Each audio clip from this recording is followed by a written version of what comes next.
While I have you, I just have to ask you one sort of question about a moment in the past. When I was speaking with the maestro of this fabulous band that's playing this music from Guinea, he was telling me that he remembers vividly when you visited Guinea.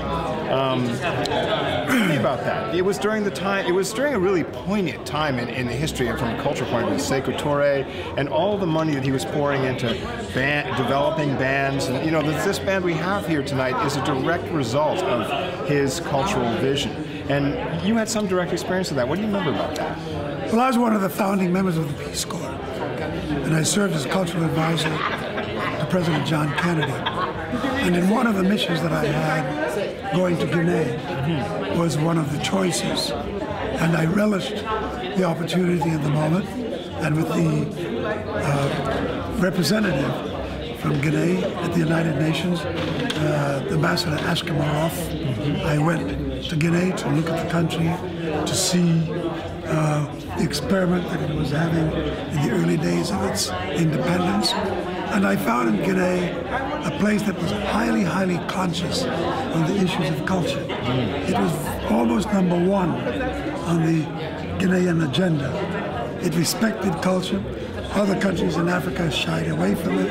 They always kind of had a second-class position. But Guinea gave it a very, very dignified number one place in the nation's affairs. And for a long time, I stayed in Guinea, documenting many things about the country, its art, its masks, different tribes, documenting and filming the dance that came from there, and the great music that came from the region. And for a long time we did well, until unfortunately political mischief took place, and relations with many countries in that region were broken, and our access was terminated, at least officially, from the government point of view.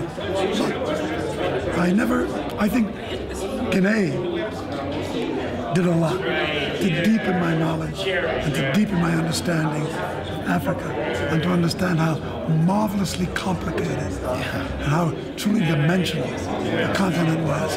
So many tribes, so many languages, so many customs, so many different forms of art, so many different styles. I mean, it is huge. And that effort to bring them together through musical expression, complex, modern musical expression that brings combined language, style, instruments, ideas about melody. It was so spectacular, the actual art that resulted from that, the musical art. Well, I think that Guinea was really at the forefront of recognizing this diversity in the continent, certainly in its own nation. And through that diversity, it did a lot. I brought a young singer from Guinea by the name of Kandia.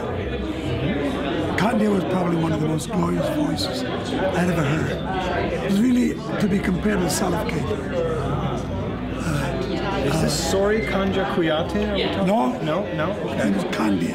Just Kandia? Just Kandia. Okay. And a man of remarkable beauty, elegance. So I brought him, and he went on the Ed Sullivan Show, which was the most powerful and the biggest American what year would this be?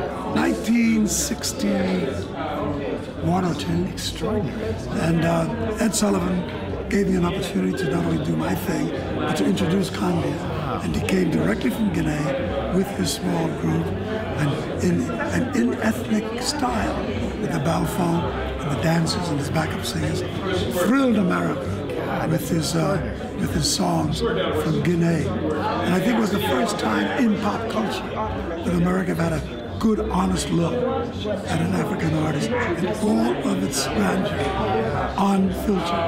Amazing. That's incredible. It's a good time. Good for you.